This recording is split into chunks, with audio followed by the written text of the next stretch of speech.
Nama saya Anjar Jayanto, rehire di Optima untuk bidang network element. Nama saya Vicky Setiawan dari Divisi Helpdesk Magelang. Perkenalkan, nama saya Adi Susiawan. Saya salah satu penyintas COVID. Perkenalkan, saya Yudi dari Unit Haso. Halo, saya Putri. Saya salah satu survivor COVID di Vital Magelang.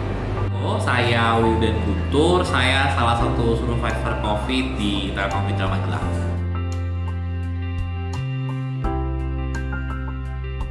Awal terpapar COVID itu sepulang dari Wonosobo.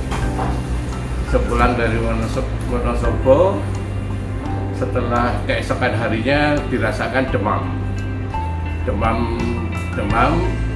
dan selama 3 hari mencoba ke dokter ternyata tidak sembuh. Setelah 3 hari tidak sembuh, saya balik lagi ke dokter dan oleh dokter diberi obat lagi untuk 3 hari kemudian. Ternyata juga masih tidak sembuh. Saya balik lagi ke dokter, disarankan untuk swab. Nah, swab itu pada tanggal 22 Desember dan hari itulah dinyatakan positif. Pada waktu itu saya mengalami demam seperti biasa, seperti kebanyakan orang masuk itu, Mas. Terus saya merasakan mual, demam, dan di saat fase demam itu sudah berakhir kurang lebih 3 hari, saya sudah berangsur membaik. Terus pada waktu membaik itu ternyata indera penciuman saya dan indera perasa saya hilang sama sekali. Saya nggak bisa merasakan bau, nggak bisa merasakan rasa dari makanan yang setiap hari saya makan. Pada waktu itu saya langsung berangkat kerja. Setelah itu kebetulan di kantor juga ada swab mingguan. Nah, di waktu swab mingguan itu ternyata saya dinyatakan positif. Pada awal terpapar COVID itu seperti pada umumnya orang sakit demam, tapi yang saya rasakan itu sakit kepala yang sangat berat dan otot-otot terasa nyeri. Dan setelah gejala itu 1 hari saya langsung swab dan dinyatakan positif. Kondisi badan saya malam itu begitu demam, terasa banget gitu. Akhirnya pagi hari kemudian bertambah, demamnya sudah mulai menurun, tapi ganti ke macam kayak radang tenggorokan yang begitu luar biasa, sampai radang tenggorokan itu saya nelen yang tidak ada makanannya begitu sulit gitu ya, sampai sakit banget gitu. Nah, tapi saya coba untuk bertahan sehari itu, walaupun dengan kondisi tenggorokan yang begitu sakit banget kalau dipakai nelan. Akhirnya terus hari kedua saya mencoba ke poliklinik untuk berobat gitu, tapi di kesempatan berobat itu saya sekalian minta di rapid gitu ya. Kebetulan di poliklinik Telkom itu saya rapid antigen. Ternyata pada saat rapid itulah kemudian hasilnya adalah positif. Saya terinfeksi positif COVID itu di awal bulan Februari 2021. Awalnya saya hanya merasakan batuk-batuk seperti biasa, cuma itu memang selama beberapa hari. Selain itu saya juga merasakan badan saya nggak enak gitu kan ya, hingga akhirnya indera penciuman saya hilang. Nah, akhirnya dari situ saya lapor ke HR untuk melakukan swab PCR. Awal saya terpapar COVID itu sejujurnya saya tidak tahu asalnya dari mana. Waktu itu saya langsung merasa bahwa saya langsung gak enak badan gitu. Gejala yang saya rasakan waktu itu demam, dan juga saya anosmia atau tidak bisa mencium bau. Nah, demam itu saya rasakan sekitar 1 minggu dan juga anosmianya sekitar 3 hari. Nah, pada saat itu memang saya sempat ke dokter, tetapi oleh dokter tidak dinyatakan sebagai gejala COVID-19, sehingga saya juga tidak kemudian bergegas untuk melakukan rapid. Nah, saya rapid atau melakukan tes itu setelah sekitar 2 minggu semenjak saya merasakan gejala-gejala tersebut. Pada saat itu memang ada rapid test massal yang diadakan di Datel Muntilan. Nah, disitulah saya baru mengetahui bahwa saya itu kemarin terjangkit COVID-19. Padahal posisi saat saya tes itu sudah saya tidak ada gejala sama sekali.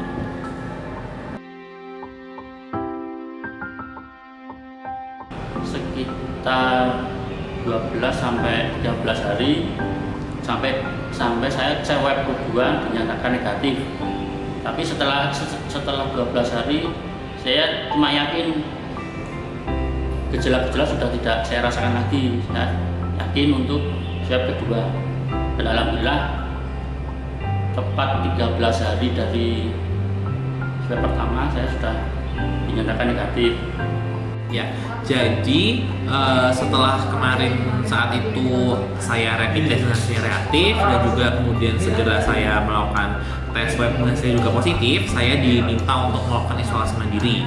Saya isolasi mandiri selama 2 hari. Kemudian saya diminta oleh kantor untuk melakukan isolasi karena saya memang tinggalnya kos ya, jadi akan lebih aman jika memang diisolasi di sebuah tempat khusus seperti itu. Waktu itu saya diisolasi di Magelang di sebuah homestay gitu selama 1 minggu sebelum akhirnya saya dipindah untuk diisolasi di Semarang selama 2 minggu. Jadi total saya isolasi mandiri waktu itu sekitar 3. Nah, jadi waktu itu saya isolasi 3 minggu.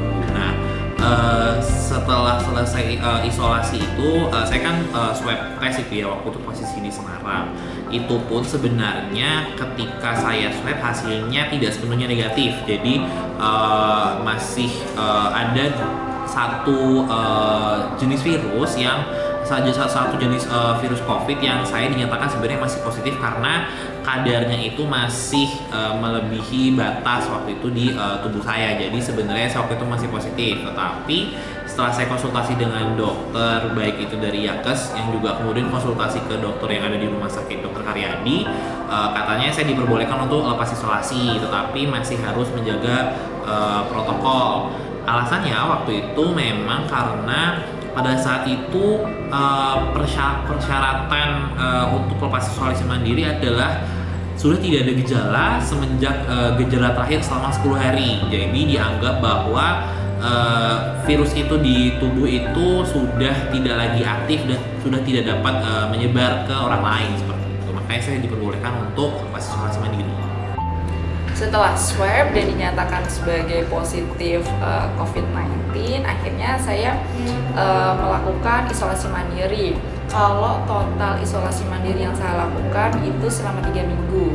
Kenapa 3 minggu? Jadi sebenarnya saya akhirnya dinyatakan negatif itu setelah isoman 2 minggu. Cuma saya menambah 1 minggu lagi karena ingin memastikan bahwa memang seluruh virus yang ada dalam tubuh saya itu sudah hilang. Jadi nanti ketika saya masuk ke kantor, saya tidak menularkan virus itu ke teman-teman yang ada di kantor. Setelah saya dinyatakan positif, saya disarankan untuk melapor ke puskesmas terdekat dengan tempat tinggal saya. Dan setelah saya melaporkan dan juga mendapatkan hasil swab positif itu, saya kirimkan juga lewat WA ke petugas di puskesmas kecamatan. Dan itu hari itu juga saya disarankan untuk disarankan isolasi, dan saya memang diberikan isolasi ke RS karantina di Bambang Ligoro Badul. Nah, di sana ya alhamdulillah mendapatkan servis yang lumayan baik selama 10 hari. Jadi tepat tanggal 1 Januari saya boleh pulang dan dinyatakan sudah sembuh.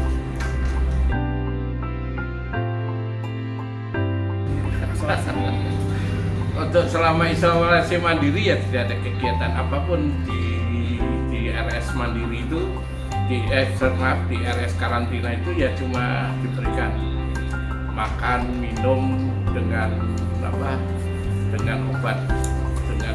yang saya rasa obat yang cukup, artinya obat vitamin, lalu obat demam dan obat sakit perut. Ya, olahraganya hanya diberikan 1 jam untuk berjemur setiap 3 hari sekali saja. Serba susah lah seperti itu.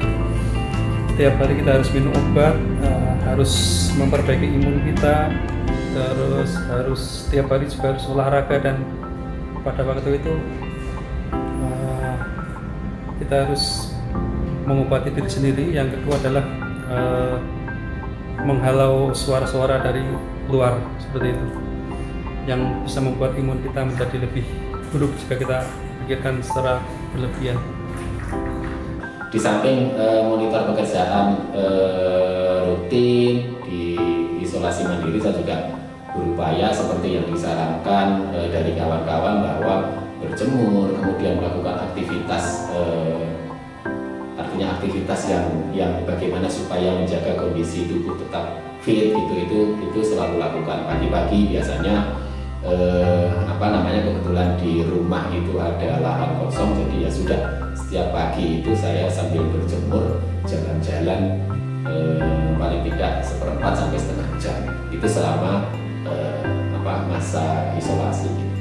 Ya, jadi kegiatan yang saya lakukan selama isolasi mandiri itu olahraganya mungkin lebih sedikit ya dari setidaknya bergerak gitu ya, karena waktu itu memang tempatnya sedikit terbatas. Saya waktu itu diisolasi di homestay dan di hotel, di mana saya tidak diperbolehkan untuk keluar ruangan, dan juga ruangannya cukup sempit, jadi saya tidak bisa berolahraga dengan lebih leluasa. Terus yang jelas itu saya makan dan juga beristirahat selama isoman. Nah, kegiatan-kegiatan kosong biasanya saya manfaatkan, bisa itu bermain game atau mungkin ngecek pekerjaan sedikit, atau juga membaca buku. Jadi berusaha untuk mengisi waktu luang supaya tidak terlalu bengong lah ya intinya kalau di waktu isolasi. Yang aku lakukan saat isolasi mandiri di rumah sama aja sih, jadi aku tetap kerja, work from home, terus aku banyakin istirahat, kurangin stres. Jadi aku memang meminimalisir, aku cari-cari informasi yang ada di internet gitu kan ya, karena kadang di internet yang pertama itu belum tentu benar, yang kedua itu kadang malah bikin tambah pikiran kita. Jadi aku tuh nggak mikir yang namanya berita-berita tentang COVID lah di internet, karena untuk mengurangi stres itu. Dan yang terakhir adalah aku makan dan minum vitamin. Dibiasakan sedini mungkin untuk pola hidup untuk jauh lebih baik dari sebelumnya.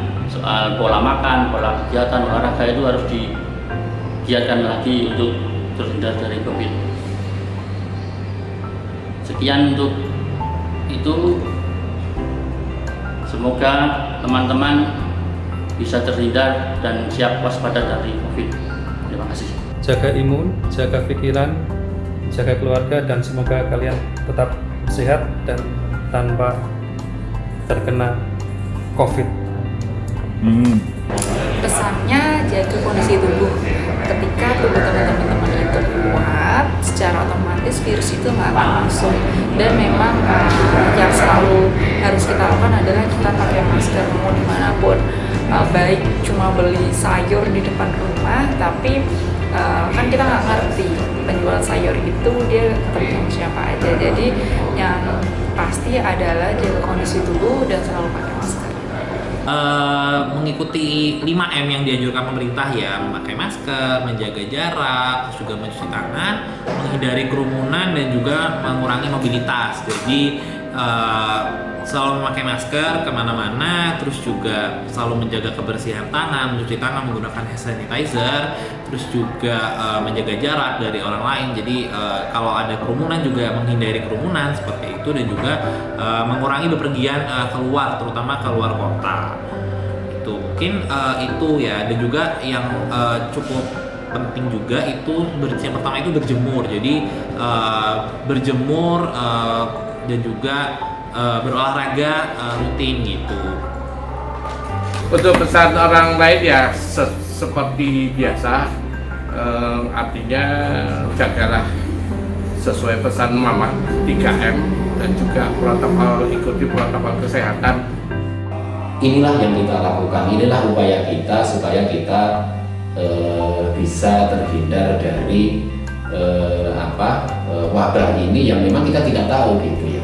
Wabah ini itu sumbernya dari mana, kemarin saya ketemu sama siapa, karena sampai saat ini pun saya juga dari mana ketularnya itu saya juga tidak tahu. Jadi bagi kawan-kawan yang sehat, yang saat ini sehat tentunya ya jangan sampai terpapar gitu. Tapi bagaimanapun juga supaya kita terhindar dari itu, sebagai ikhtiar kita, sebagai upaya kita lakukan